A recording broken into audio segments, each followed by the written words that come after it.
Good afternoon. It's Friday, the 11th of November 2016, just after 1 o'clock. Welcome to UK Column News. I'm your host, Brian Gerrish. With me in the studio, of course, Mike Robinson. And we are delighted to say we're going to be joined today by our very own Alex Thompson from Eastern Approaches. And Alex is in fact standing in for David Scott from Northern Exposure, but David Scott is travelling today in Scotland. So it's going to be really excellent to have Alex back. But before we get into the news and a little report on the weather, I'm pleased to say it's just a glorious day here in Plymouth. We've got sunshine and blue skies, everything looking extremely pretty. We understand it's quite bright and chirpy in the Netherlands, a little bit cloudy north of the border, and cool in Essex, so I think that about covers the country. Well, you have some really exceptionally important news to start off with today. Absolutely. The Mail reporting that George Osborne is to be made a Companion of Honour at Buckingham Palace. Now, I'm not clear what this is for. Obviously, he was Chancellor of the Exchequer, so whether this is to do with global trade, perhaps some people allege that Buckingham Palace's contribution to trade is the drugs trade. I don't know, but certainly there are also allegations about George Osborne and certain white powder in Westminster. So whether that's related or not, I'm not quite sure, Brian. Well, perhaps he's been supplying Coca-Cola into Buckingham Palace to ensure that the party goes with a swing. Yeah, quite possibly. I wonder what, Alex, have you got any comments on this story? From all I've heard about George Osborne, Mike, I think it would be more appropriate to call him a maid of honour than a companion of honour. I'll leave it at that. Okay, you're not giving us any more? Only that here in Europe, George Osborne has been regarded as an absolute disaster of a chancellor, and it's well known here, as it is in Britain, that he has certain proclivities and certain shortcomings. And the Continentals do like to deride our establishment for rewarding ineptitude, and there's a particular focus on these old Etonians. I have to say they're quite correct. And these, as a public school boy myself, I have to say it's particularly this Eton and Oxford club that seems to end up getting all the gongs. What do they do for it? I'm really never very sure.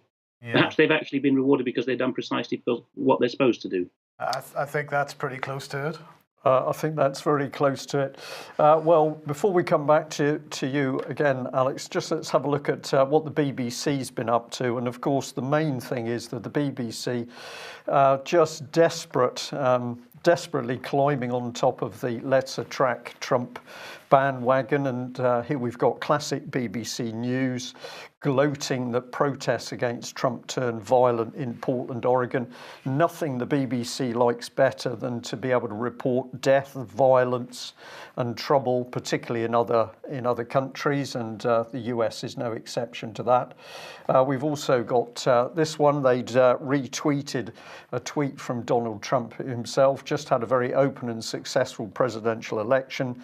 Now professional protesters incited by the media are protesting very unfair. Now, what we noticed is in the comment from the BBC, they just say Mr. Trump criticised the protesters, but indeed he didn't. He was speaking about the protesters incited by the media, and that will of course include the BBC, but the BBC didn't want to talk about that at all. No, and I'm sure the BBC didn't mention the fact that there's an increasing body of evidence demonstrating that Soros influence at work here, MoveOn.org and Avaaz in particular, inciting this activity. Yeah, and I think we're right in saying that Avaaz, if we follow or track back through some of the history of Avaaz, we're actually back into the Clinton camp and the Clinton Foundation. So there's some work to be done on that, but as Mike said, Soros there in the background. And I'll just add this one. Here we've got the BBC retweeting an Express headline where Trump is apparently saying, I'll help you, Theresa May, ditch the EU. So from what we see, the BBC lovies are almost writhing on the ground. I think they don't know what to do. They've not done any proper research in all the criminality around the Hillary Clinton. Of course, the BBC doesn't want to mention that subject, child abuse, but here they are lining up to jump on the Let's Attack Trump bandwagon. Alex, you wanted to begin with this one from Les Echos, sous le choc. Yes, it's describing. This is a French business journalist. In fact, he's in the French business paper here, but he is, in fact, a Sorbonne academic specializing in Europe. They don't say much more than that. He, in the headline, is saying that Germany, in a state of shock, asks or wonders about its future role. And if you drill into it, it becomes clear that what it means is Germany's future role as what the article calls the hegemon of Europe. Right. Well, we've got a quote in a second, but just before I put the quote up, Alex, I just wanted to comment on the state of Angela Merkel there. That she does not look well. She looks like her skin's turned into kind of saggy orange peel, doesn't she? And I know that unflattering photos are kept in store, at odd moments, snapped just at the right moment, just for illustrations of when a politician is supposedly not happy with something. But this is more than just a quick moment. She's aged a lot more than other world leaders in the same period, I think. Yes. Well, let's have a look at the quote then. Excuse me. The third effect, talking about Trump's victory, is that now that its allies are threatening to retreat into themselves, Germany, already suspected of hegemonic designs in Europe, feels itself called upon to play an even more significant role. Wolf Schmeise, political correspondent of TV station ZDF, has opined Germany must now apply itself to tackling huge challenges. Yes, and it's up to the French really to report this, because obviously since 1870, let's not forget that's the first time the Prussians invaded France, they have been rolled over by the German wagon 3 times. They only stopped it the second of those times in the First World War with huge, massive sacrifices at Verdun. And so they've always decided since then not to lie down, as it were, in front of the Germans, but to keep abreast of German desires and humour them. So they're very alert to what's being said. And here, this guy, who's the ZDF TV correspondent, has opined. And when ZDF speaks, it is the government, by the way. He says that Germany must now become even more of a bossy boots in Europe.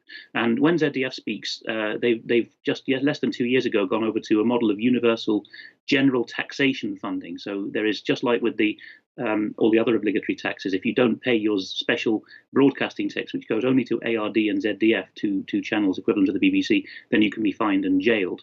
So that's how they're funded, because, of course, their viewership is collapsing as it is with state broadcasters over the Western world. And ZDF, just a few months ago, in the height of this year's migrant crisis, openly acknowledged that, I think, the level of the number 2 of ZDF, yes, we get our orders from Mrs. Merkel's office. They tell us what they want reporting and what spin they want put on things. So they're quite transparent about this. When ZDF speaks, it's Merkel speaking.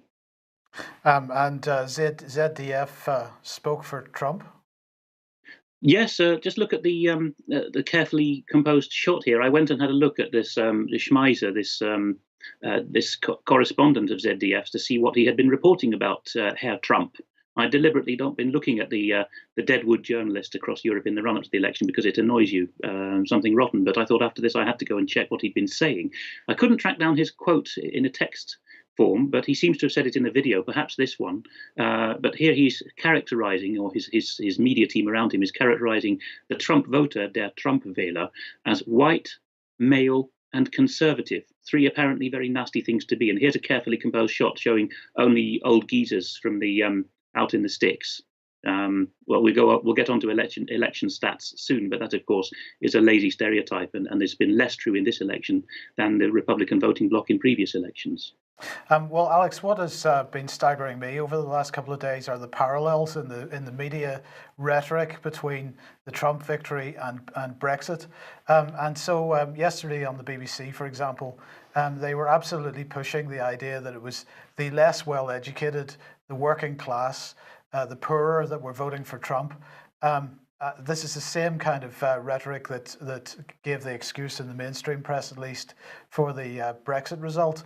But you wanted to highlight this particular graph. I can't remember where this came from.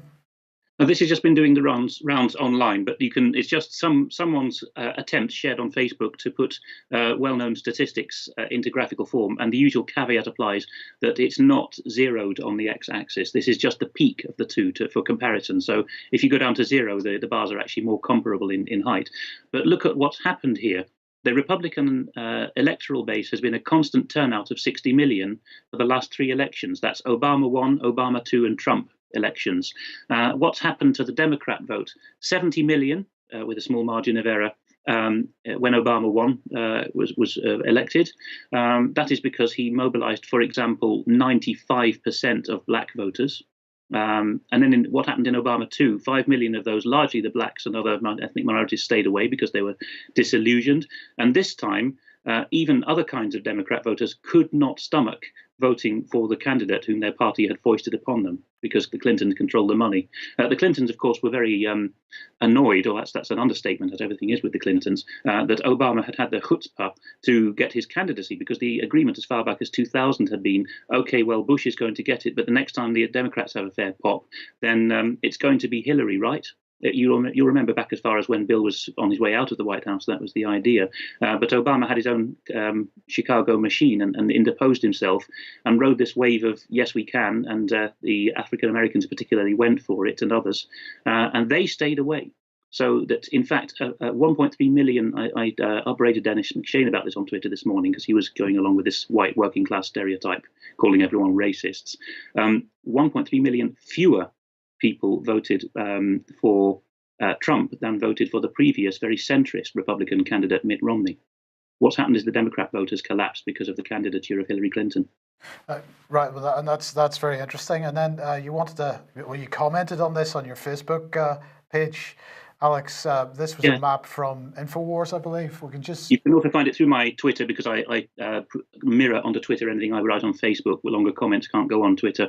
Okay, fair enough. It's Alex Jones's outlet, Infowars. Not everyone's cup of tea, even in the alternative media movement. But still, look at this. This is county by county.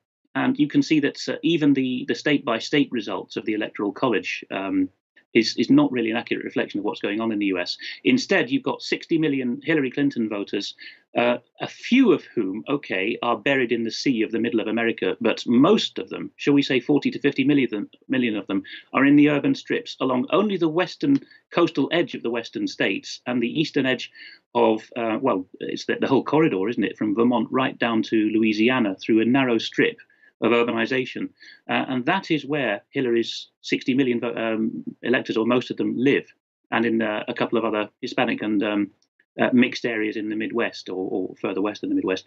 The whole of the rest of America, wherever there are farms, every county has voted for Trump. And in fact, there are states, I found a couple, Oklahoma and I think, Kansas was all but 2 counties. Tennessee was all but 2 counties voting for Trump. This is absolutely unprecedented. There is no Democrat vote this time in many parts of America, even where people are poor. Yeah, and you wanted to compare that with the Brexit map? Yes, because as usual, this has been doing the rounds on Twitter, and I hope people have seen it. But if you've not, the yellow and blue seems to have been the general code people went for in Brexit, and this is why the Continentals, by the way, lump these movements together and write them both off as, angry, aged, poor white people in Anglo-Saxon countries having their last hurrah against the globalist. But look at what's going on here. It is a similar social phenomenon in a way. If you just go by constituencies that voted yes and no, famously every constituency in Scotland returned a yes majority, with some doubt about Murray, which was almost 50-50. And in the west of Northern Ireland, the Catholic rural west of Northern Ireland very strongly Remain. And then the nationalist west of Wales, and then, of course, the well-to-do south centre of England. But if you then drill down onto the right-hand side and see that's not meant to overlap in colour, it's just a coincidence they've chosen blue. It could be any colour. It's the light versus dark on the right. That's the real Brexit map. Where was the absolute no, never leave the EU vote? It was only in the Scottish Central Belt, the far west of Northern Ireland. It wasn't even a national trend in Scotland and Northern Ireland. And even within London, it was only a couple of boroughs of the likes of Islington where it was overwhelming.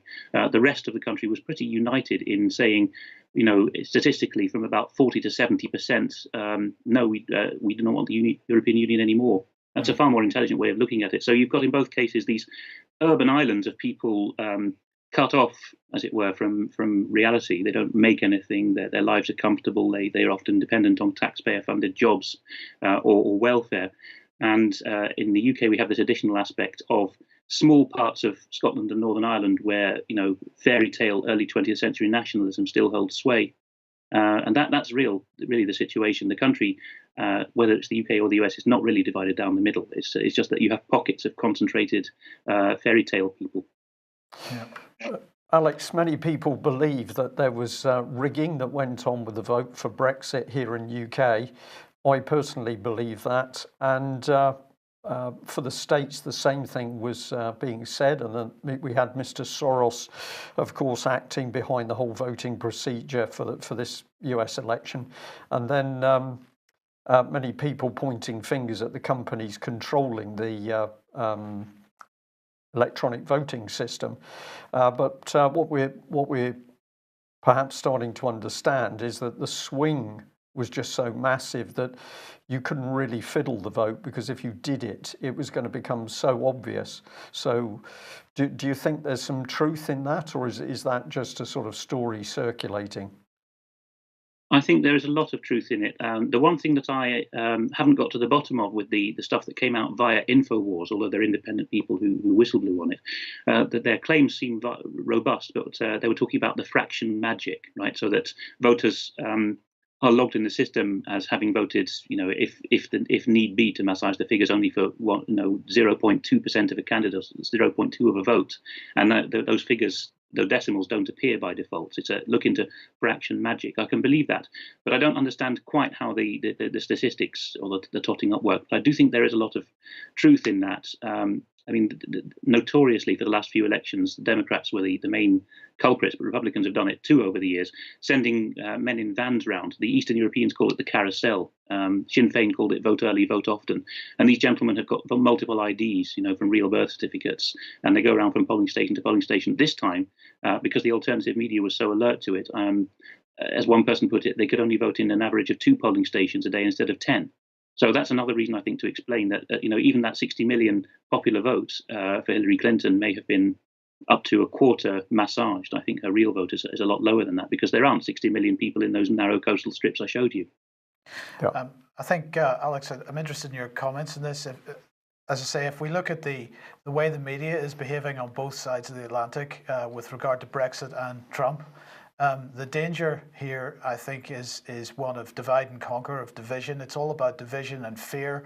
And the way that the media in this country is playing the fear card over Trump, just as they did with Brexit, but it seems to be even more intense with Trump. It's incredible, and I'm seeing stories of suggestions that California is talking about secession from the union now and all this kind of stuff. We mentioned on this program a week or two ago that Devon and Cornwall police are exercising for civil unrest, and it looks to me like well, I've seen other comments from mainstream commentators saying that people are going to regret taking a stand on Brexit, and they're going to regret taking a stand on Trump, and it was almost like a threat. And it seems to me that the establishment, the governments on both sides of the Atlantic are prepared for this. They are going to incite as much trouble as they can possibly incite. They want chaos, and they want to deal with the chaos in the way that they know best how to deal with it, and that is to shut it down firmly. Really, we've got to make sure we don't fall into that trap. Absolutely agree, Mike. It's clear that there is a two-pronged attack now from the same global financial institutions against both Brexit and Trump. They realised at some point about 3 months out of each vote that they were not going to be able to stop them, because there was just going to have to be too much massaging of the vote, and it would be too obvious in an alert age like ours with the digital ability we have to share tactics on avoiding fraud. So instead they have decided to let both Brexit and Trump go through as a vote. And then the two prongs of squashing it are A, financial and economic collapse, because they hold the reins of those abilities, of course, which they will then blame on the stupid Anglo-Saxon population of both countries. And B is the agitation, the Soros type stuff. I mean, Craigslist in the US cases, where a lot of people look for casual work, and in cities like Philadelphia, there's a lot of adverts going out now, and I think the same is happening more subtly in Britain, perhaps through mouth-to-mouth or face-to-face contact, that people are saying, hey, you can get good money for rioting, hourly rates payable, transport laid on. So those two prongs are going to happen. The problem is that, as usual, we mustn't overestimate the world awareness of any of these Sorosites. They're not aware of what the little people do or where they live. They don't have geography and statistics and so on in their head. They don't know history. And so they're assuming that they can inflame entire states of the US or counties and cities in Britain. They can't. There's very, very small pockets geographically where any number of people could be persuaded to riot. And I'm quite hopeful that if these things happened, particularly in the internet age, people would understand quickly what's happening and they would be contained. And these people would only be fouling their own nest in their own slum areas. And of course, they need to be shown compassion and educated. Yeah. Okay. Well, look, just before we move on from this subject, I just want to highlight this. I saw this has been tweeted out in a number of different sources today. Manisha Rajesh, who seems to be a travel correspondent for The Telegraph in the past, currently for The Guardian, tweeting this out. It's about time for a presidential assassination. Absolutely incredible comment from any mainstream journalist. Strangely enough, or perhaps not, the page, her Twitter page, no longer exists. Now, I don't know whether that's because Twitter shut her down as a result of that comment, or whether she thought it was sensible to close her page.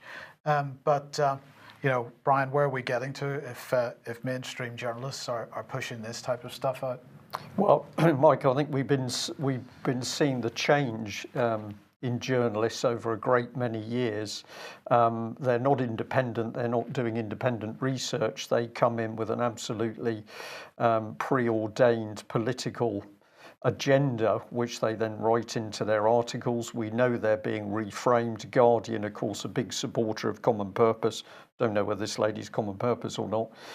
But then we're seeing people whose personalities, I think, have changed, because what normal woman would make a comment like that? This to me is somebody who's got sort of raging anger inside them. They look very pleasant and calm and ordinary, but inside their head something remarkable's going on, and it's been put there. Yeah, that's my opinion. Well, here's another remarkable article again from The Guardian. Facebook's failure. Did fake news and polarized politics get Trump elected? And the subheadline says the company is being accused of abdicating its responsibility to clamp down on fake news stories and counter the echo chamber that defined this election. So as you read down through the article, they're talking about the fake news and misinformation that has plagued the 2016 election on an unprecedented scale.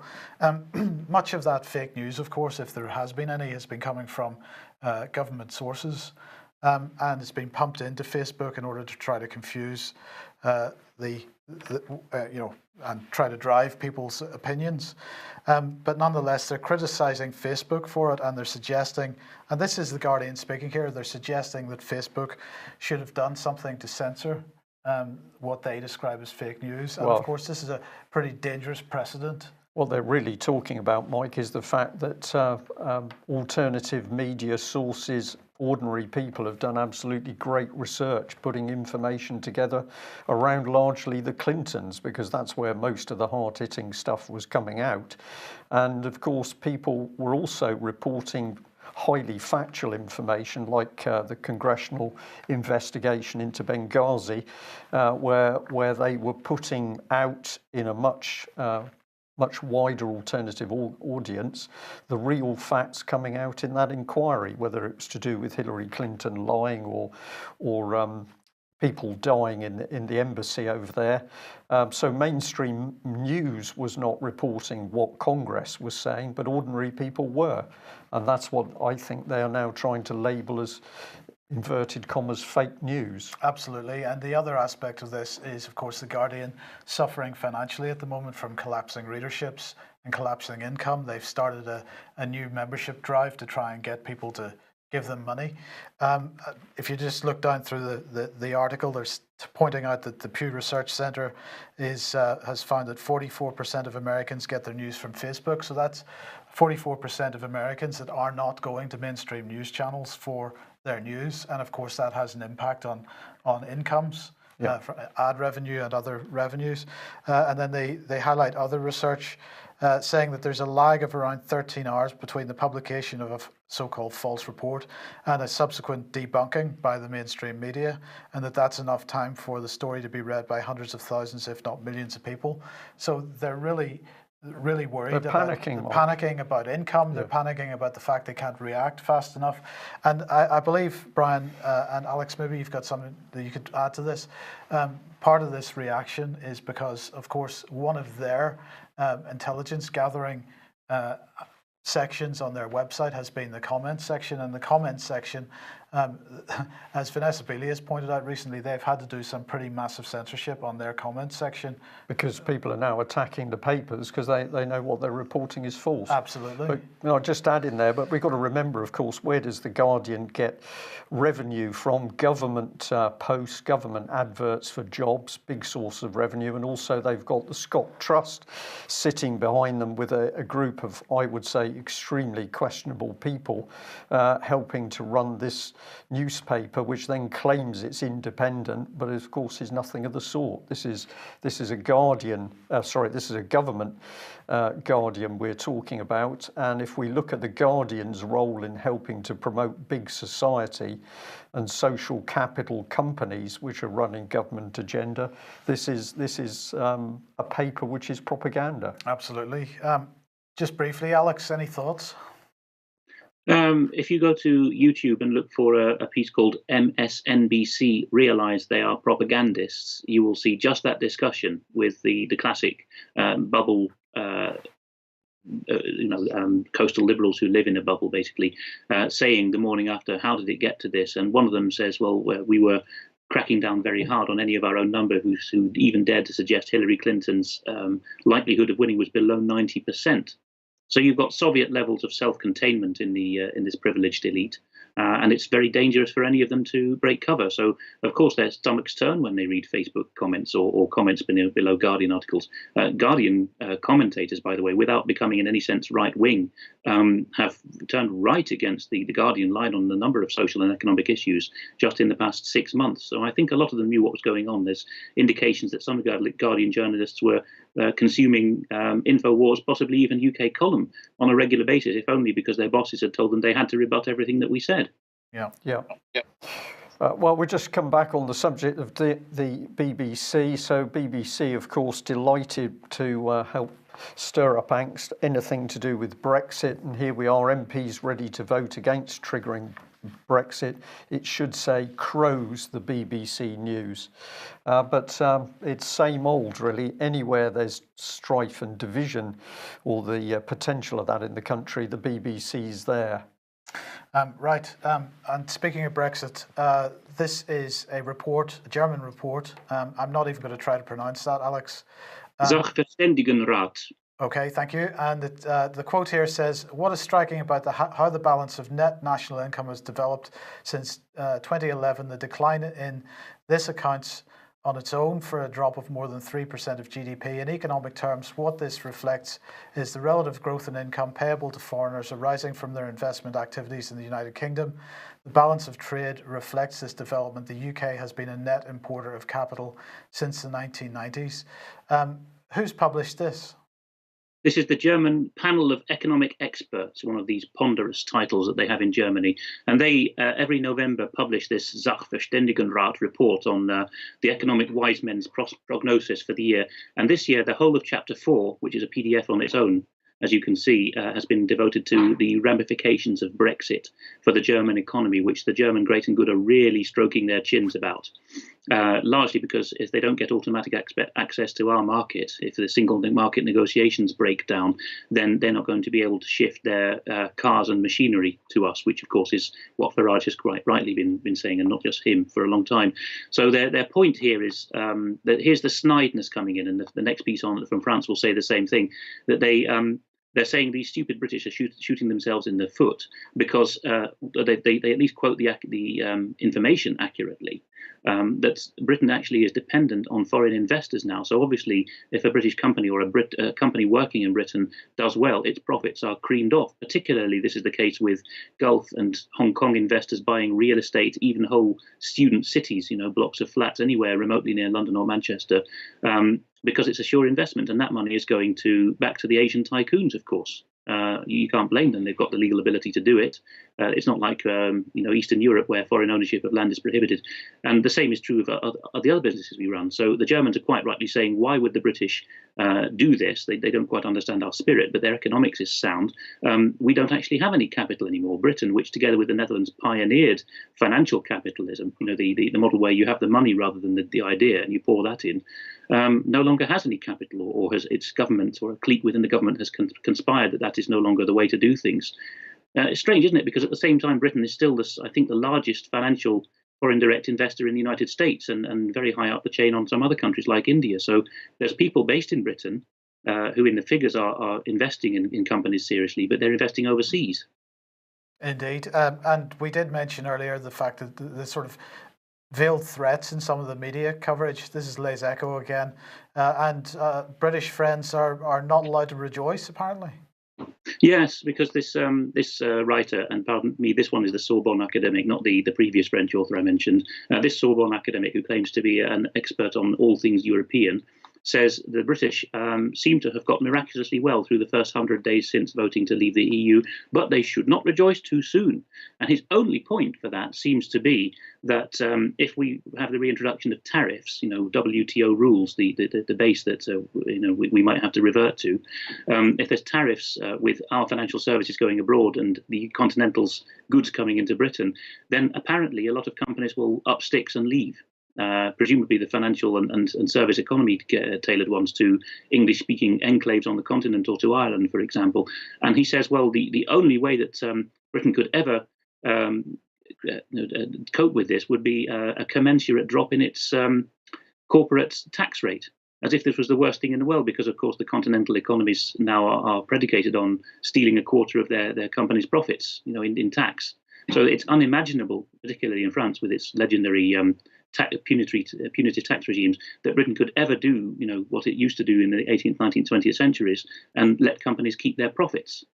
You can see the kind of blinkered thinking which is coming in, but it encapsulates how the French, Germans, even the Dutch, who are more pragmatic, are starting to think about Britain. They're thinking that we haven't a hope in hell of getting through this if we really do leave the European Union and stand on our own economically. And the reason for that is they think correctly we don't have much money around at the moment.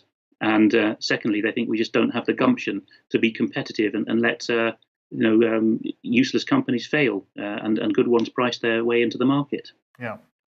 Yes, okay. Well, let's move on to European military then. And Jean-Claude Juncker, one of the EU presidents, mentioning it again. Yes, I couldn't find the original quote. Juncker usually speaks in French, but being a Luxembourger, he's fluent in German. But there's a quote here where he's demanding European armed forces. I don't know whether you have the quote to hand. I don't, I'm afraid. Okay, well, it wasn't particularly necessary because it was only a German translation I could find. But his words were basically the Americans, he grudgingly says, yes, they've done a lot for us in the past. We're very grateful. But of course, he says they're totally lost interest in, this is a bit of an exaggeration, but the tone was, they've lost interest in defending the Europeans. And of course, he means on the day after Trump, because he speaks every year on the 9th of November anyway, because it's the anniversary of the fall of the Berlin Wall. He gives a kind of State of Europe address. And this year, his theme was, and it was ideal for him that Trump had been elected the day before, he said, well, of course, the Americans are completely going to lose interest in NATO. And so with the Brits gone, we've got no excuse at all. We must thunder ahead towards the European Defence Union and progress the Defence Union to the point where it really is European armed forces. Yes. Well, who's this now? This is Fallon. Fallon, yes, sorry, thank you, Brian. The UK and Norway apparently has agreed cooperation on maritime patrol aircraft with the Norwegians. So this is a new international defence pact. Well, why it has to be, doesn't it? Because it had to happen because we don't have any maritime patrol aircraft because David Cameron scrapped them all. So now we need to create a special pact with the Norwegians so we can borrow their aircraft. Absolutely. So here he is, Fallon in Norway, close to the Arctic Circle yesterday. and we're going to work closer on this cooperation. We're going to procure 9 Boeing P-8 MPAs as a result of the Strategic Defence and Security Review, and this new capability is going to be based in Scotland. And you said, well, that's interesting because we're going to give Scotland to Norway in some time in the future. Well, anyway. there has been an EU document which circulated some time ago, which rather suggested that the Scandinavian countries were going to be given chunks of Scotland. Right, okay. And he also visited Bode Main Air Station, which is home of 2 F-16 squadrons. So he's been travelling around Norway making this agreement. I don't recall it being debated in Parliament, but then there you go. But what else has he been up to? Well, apparently he's saying that we remain committed to working with regional allies to confront global security threats. We've got cooperation happening with the French, with a 50-year pact, as we know now, with Denmark, with other countries. Well, what did he have to say? We will work harder for our alliances and our partnerships when we leave the EU because we are committed to the defence of our continent. I didn't know Europe was Michael Fallon's continent. I'm glad I now know whose it is. And he said that's why we're moving troops to the NATO mission in Estonia, accompanied to Poland, and RAF Typhoon fighters to the Black Sea. Yeah.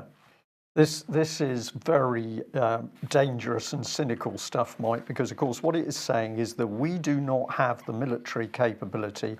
So what we're going to do is we're going to put in little clusters of British troops into the training organisations of other countries, and that is going to be the route for controlling the military in those countries. You can just see this unfolding. Let's add a bit to this by jumping to Press TV. A good report. So let's talk about it. UK inaugurates massive military base in Bahrain, and this is your point exactly, Mike. No debate in British Parliament about this, but all of a sudden we're going to open up a vast naval support facility, which Mr. Fallon is saying it's going to be the biggest centre of operations for the Royal Navy after Portsmouth.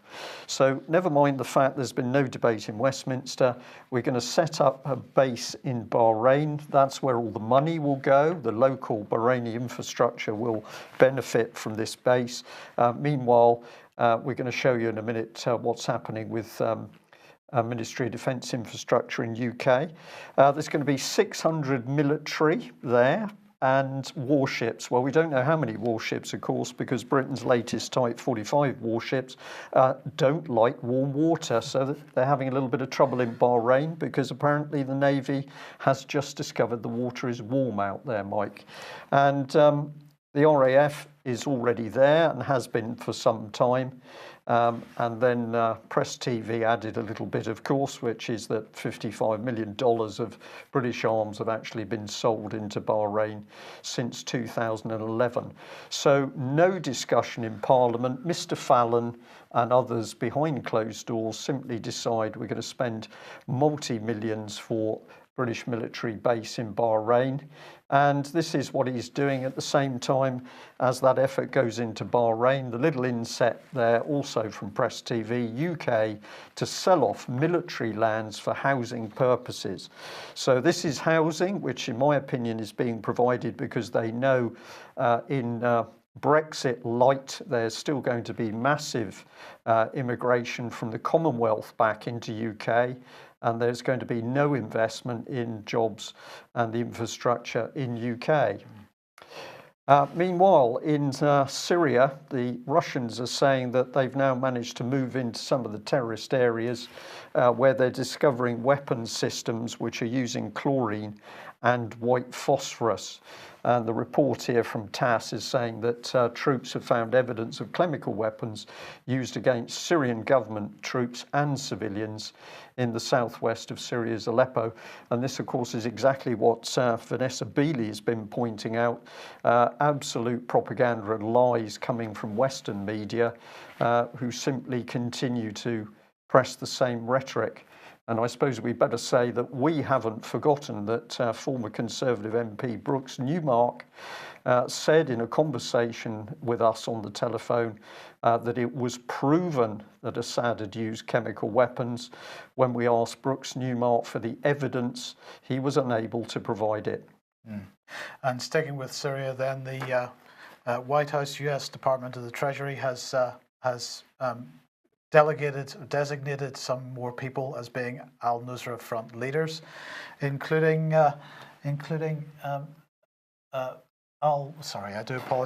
al-Muhsini, and we have mentioned this man on UK Column News before with Vanessa Beeley. He's head of one of the main terrorist groups, the Army of Conquest Coalition in Syria, and of course he was linked to one of the interviewers of the White Helmets that was related to the London Fire Brigade visit and so on. So there are connections through, but let's look at one other tweet that's been put out today highlighting certain connections to this man. So the US have designated Mr. al-Muhsini as a terrorist, and here he is with a gentleman called Hadi, and there's Hadi with somebody called Kennan and Hillary together. So the connections are extraordinary, really, aren't they? Yes, not quite sure what to think of that. So anyway, the point in this tweet is, with such friends, are you not relieved? And he, of course, is referring to the fact that Trump won and that Hillary didn't. So, yeah. Yes. Alex, would you just, any comment you like on Syria and what's happening or likely to happen? I think that if you look at various European countries, the awareness that we have reached now in Britain and America is still not there, and so you're going to find naive continental countries, particularly Denmark, Belgium, the Netherlands. Okay, the Dutch are a bit more awake; they read more English, but these nations with niche but not to be sniffed at military capabilities, like heavy lift, for example, or certain kinds of close combat and support, they are continually going to be drafted in, so that the it's not even the US really, it's a conglomerate of interests based in the US which is attacking Syria, will still be able to claim that there is a coalition. The other factor which I see particularly from the continent is large numbers of these Syrian and Iraqi, very healthy males, shall we say, are now washing around Europe, and that they're not best liked. They tend to bump into you and say, where train, where government office? They don't know thank you. And they're pretty intimidating even to someone like me. So to a little old lady or a girl, I'm sure they're 10 times more so. So it's being exported. And Britain has a bit of protection because of, as the old song says, thank God we're surrounded by water. Well, that was an Irish song originally. It's true of us as well, and we're not in the Schengen zone. But right up to the Channel, here in Holland and in France, you can see a lot of this Syrian spillover, because once they're into Turkey and Greece, that's it, no controls, no checks. So Syria is, shall we say that Europe is being Syrianized more readily than Syria is being Europeanized? Okay. Well, what is the solution? We're going to say, as we have been saying now for several weeks, the solution is people coming together, exposing what is really going on, talking about what's really going on, and then getting out there and winning over other people. So so we still do have tickets and places available for the British Constitution Group event, the conference in Winchester on November the 19th. That's just an illustrative picture there of Mr. Fallon. We will be talking about him and indeed treason by other British politicians. If you haven't visited the British Constitution Group website, suggest you go and have a look, base for the group itself. And I'm not able to give you the exact figures, but I can tell you that we've had a lot more donations come in for the Doherty family. We're well over £3,000.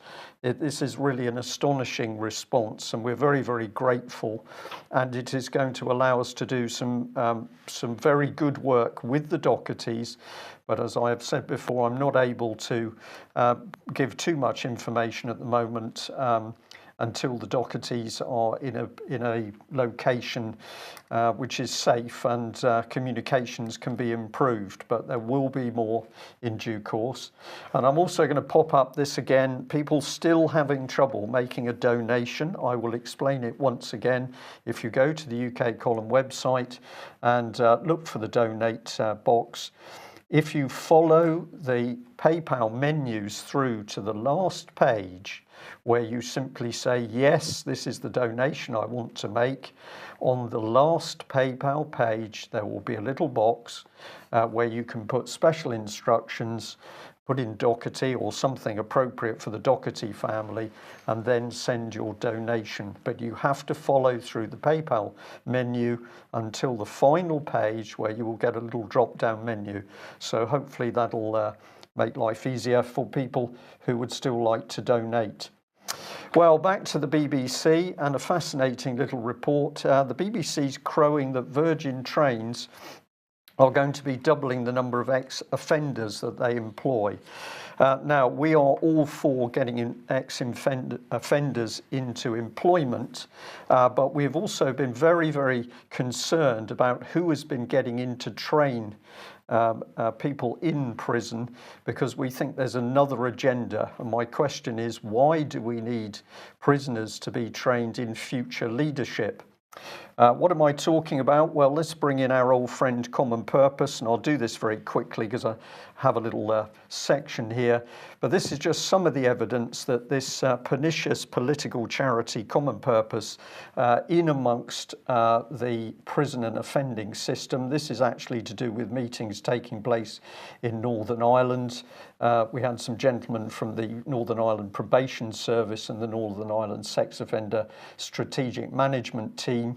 And in their report from 2006, they were boasting that they're working with Common Purpose both through the Matrix course and Your Turn, which was Common Purpose targeting 13 to 15-year-olds. The very same Common Purpose, of course, that was training youngsters in UK without appropriate SRB checks. But let's have a look a bit more at the sort of thing they get up to. This was Hull Prison that had to apologise because they breached data protection rules to release names of people who'd asked about how much the prison had spent on Common Purpose. Notice the letter is unsigned, so this was how it was sent out. And then if we get into other material, this is basically warnings that people were asking for information about how much public money was being spent on Common Purpose. You can freeze the screen and have a look at this yourself. But this is Common Purpose saying we have no information about council spending decisions. This is a complete lie by Common Purpose. And here, if we come in another area, we've got Common Purpose communicating with Leeds City Council, in which there is a whole letter dedicated to how Common Purpose has actually been given set money, ring-fence money from the public budget through Leeds Council Education Department. So lie upon lie for anything we see concerning Common Purpose. This was a local Plymouth City councillor. An email was sent to him by Common Purpose saying they were holding that should be a Your Turn workshop between 9 and 1 o'clock. On the 12th of May at Plymouth High School for Girls, and Common Purpose is saying they'd be very grateful if you could please help us by recommending an advisor to take place. So in his work time, the gentleman concerned, Mr. Plum, sent through an email, and he said to colleagues, I can't do this without completely reorganising my diary, so is anyone interested? Our point in showing this is here was a man being paid to do his public job. What is he doing instead? Using his time to promote the political charity Common Purpose. And we've got another one here. This is Jim Carr, the Chief Executive from Preston City Council, and he wrote to colleagues saying, well, we've done really well because our efforts have allowed 1/3 of the Common Purpose Advisory Group to be recruited. Our efforts helped recruit 1/3 of the Common Purpose Advisory Group. So here was another civil servant using his time to promote a political charity. And then let's not forget that Common Purpose, of course, was heavily embedded in the Labour administration through the Office of the Deputy Prime Minister with John Prescott. But at the same time, if we come more up to date, here's Common Purpose being praised by David Cameron, and David Cameron was particularly interested to help promote Common Purpose in India. So this is pretty serious stuff. What is this charity actually up to? And we shouldn't forget the £40 million of common purpose related money just mentioned that I mentioned on the programme on Wednesday. So central government money going straight into this type of leadership training, common purpose related leadership training. Common purpose leadership training with a course applied psychology, reframing the people it touches. Yeah.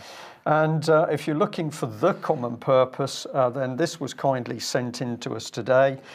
Do have a look at the website yourself. It's the Institute for Healthcare Improvement.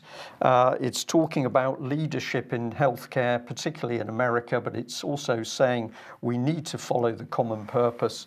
And if you go to the particular website, here it is, Institute for Healthcare Improvement, the opening page, big graphic, our common purpose. And let's remember, of course, that the chief executive for Common Purpose, Julia Middleton, boasted early on that she'd been in America. She didn't say who she'd been working with, but she'd been in America when she said she mysteriously got the idea for Common Purpose. And with no time at all, powerful international banks, including Deutsche Bank, had given millions of pounds to help push this political charity into the heart of British society. Dangerous stuff, Mike.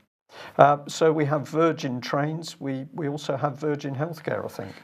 Well, yes, just briefly, Virgin Healthcare. Of course, we're not privatising the NHS in any way, Brian. Well, we're not, because Gary Street, a Conservative MP, has said that we're not. Yes, no? Indeed. Yeah. But they've been awarded a £700 million contract to run 200 NHS services to do with adult social care. This is Bath and North East Somerset. So this is Virgin Health is becoming the largest private healthcare provider rapidly in this country. And it's soon not going to be the National Health Service, it's going to be the Virgin Health Service. No, you can't be right. Gary Streeter has specifically said that it's mere conspiracy theory to even suggest that the NHS is being privatised. So I can't believe that this report from the Times can be true. No. Okay. Well, okay. Shall we leave it there? I think we better. Yeah. Okay. Are we Did going you on, mean or do that wanna- article, yeah, the or news? yes. We're going to have a live discussion. Yes. I think we might as well just finish the last couple of bits, because this article is shocking. Well, it is pretty shocking. This is Nicola Sturgeon. I'm sorry David Scott isn't here today to cover this, because Nicola Sturgeon, with European funding, EU funding, is now promoting gender neutrality to children as young as 2. So basically this is therefore not about what people may feel about their gender. This is about encouraging children to feel a particular way about gender and gender identity. So this is a joint project by the Scottish Government and the EU, and they are creating what they're calling Gendersaurus Rex. It is a way to promote this to children. You can see the picture of it there just at the bottom of the screen. How do we talk about the queerness outside of sexuality? How do we talk about sexuality and children in the same breath without being accused of summoning the spectre of paedophilia? Their creative learning programme works in partnership with schools, local authorities and Education Scotland to support pupils, teachers and other educators' creative development.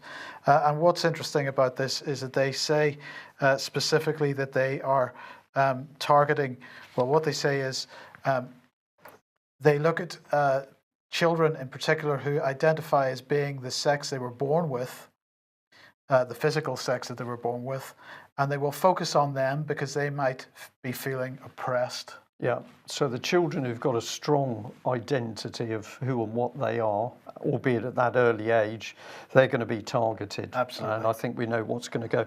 Alex, very quick comment for you, and we're just going to end on the subject of, we will then end on the subject of remembrance. What's your feeling on this? There's nothing to compare with that on the continent, although there are a couple of countries like Germany where it is absolutely obligatory, even for religious schools, to show every sexual image that the government puts in its curriculum. And there are inspectors that go around Germany to these schools run by nuns or whatever, saying, show us that you haven't ripped out any pages where we show graphic bits. And so that the Continentals are edging towards this, but I think Scotland, well, ultimately, it's some think tanks in America are leading the way on this, and Scotland is being used, as in so many other ways, as a social policy test bed for the idea of degendering the whole of society. And if it works there, David Scott would always say if he was here, it's because of the largely complacent, passive population. Then it will be rolled out to other Western countries. So now is the time to stop it. Okay, Alex, thank you very much for that. And I'm just going to end on the subject. We have Remembrance Sunday coming up. Sorry, there we are. We are not wearing poppies, and I'm going to make the statement that while we do clearly remember those that have made the ultimate sacrifice for this country, we now see that what is happening around Britain's charity industry, we simply cannot condone it anymore. And because this was reported in the last few days, others may have already seen this, but here was the gloating over blood, sweat, lands and a sea of red. But now what the Herald and other newspapers are exposing is that out of the millions that came in for this, I think, obscene so-called art installation. Less than a third of the money has gone to charities, including the British Legion. And well, who's been benefiting from it? Well, there was a finance company. I've got them up on screen. Apologies, B&Y, but you'll see it on screen. I can't focus on it at the moment. But basically, this is the reality. Company accounts show 15 million out of the 23 million raised was spent on costs, with the company owned by the artist receiving 7.2 million. Who made money out of putting up the money, and Mr. Whitfield, whose hedge fund, and he made a quick 3 million on it. So Britain's charities now into an industry. That's how Common Purpose can operate, of course. We feel we simply cannot support this anymore, but our thoughts will be, of course, for the very brave men and women who've served Britain, paid the ultimate price, or suffered injuries. Alex, thank you very much for joining us. That ends the news today. If you're not a subscriber of UK Column, perhaps you'd consider doing that. We can only do what we do with the support of our viewers and listeners. With your support, we will be back same time on Monday. Yeah. Thank you. Bye-bye. Bye-bye.